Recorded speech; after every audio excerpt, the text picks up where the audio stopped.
Screen പ്രേക്ഷകർക്കിടയിൽ ചെറുപ്പം മുതലേ പരിചിതയാണ് Sreekutty. Guruvayurappan, autograph എന്നീ സീരിയലുകളിൽ എല്ലാം വൻ ഹിറ്റായിരുന്നു.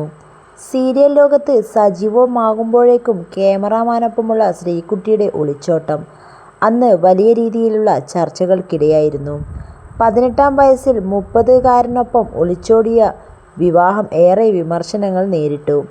കുടുംബത്തിൻ്റെ എതിർപ്പുകൾ അവഗണിച്ചായിരുന്നു വിവാഹം നടന്നത്. പക്ഷേ ജീവിതത്തിൽ താൻ എടുത്ത ഏറ്റവും മികച്ച തീരുമാനം അതായിരുന്നു എന്ന് ശ്രീകുട്ടി ഇപ്പോഴും പറയുന്നു. ഇന്ന് ശ്രീകുട്ടിയുടെയും മനോജിൻ്റെയും 12-ാം വിവാഹ വാർഷികമാണ്.